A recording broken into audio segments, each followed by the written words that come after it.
Hi, welcome back to the channel. My name's Krish and I'm the founding director of Home for Good, a charity trying to find a loving home for every child in the UK care system. Today we're going to be looking at a passage in Matthew's Gospel where Jesus says something which seems a little bit controversial. In Matthew 26:11, he says, "The poor you will always have with you, but you will not always have me." Jesus is talking about the time when he was anointed with oil, and it was very precious oil, and it seemed to be a waste of money that someone would pour out this oil that could have earned lots of money. And Jesus is saying actually this was the appropriate thing to do right then and there to prepare him for his crucifixion and later his burial. At that moment, that was the best way that could be spent. But he makes his claim that the poor will always have among us. Now that might look a little bit defeatist, that Jesus is saying, you're never going to be able to fix poverty, it's going to be there forever. And at one level that's true. Until Jesus comes again and the kingdom of God comes on earth, there will always be a fallen, broken world and a system where some people get rich and some people seem to get poorer. But there's another way of reading this passage. The poor you will always have among you. Jesus expected the church to be up close and personal with the poor.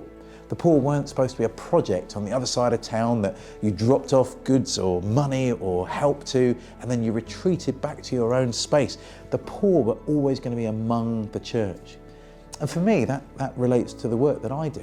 I'm an advocate for fostering and adoption. But a lot of the children in the care system have experienced something pretty terrible. They've been abused or neglected. Some have had violence against them.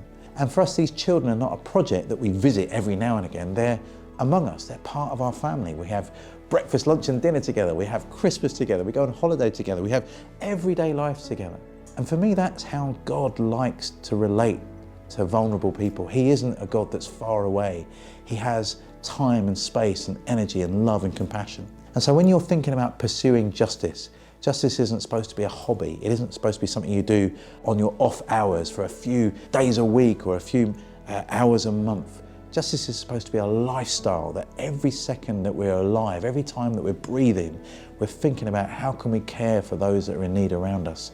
And that could mean the way that you structure your family. For me as a foster parent, I'm doing justice 24 hours a day, 7 days a week. For friends of mine that have adopted children, that's the same. They're trying to find a way to live out this verse that the poor will always have among us, around our dinner tables, in our lives, in our hearts. So I wonder, as you reflect on this verse, what could that mean for you? Are you involved in the life of vulnerable people? Are there people even in your school or college or university who need you to be among them? For you to be the presence of Jesus, for you to be a way that they experience love and compassion and grace, not as a project, but as people made in the image of God and valuable to him. Hope you enjoyed this little video. If you want to see more content like this, don't forget to like and subscribe, and we'll see you again soon.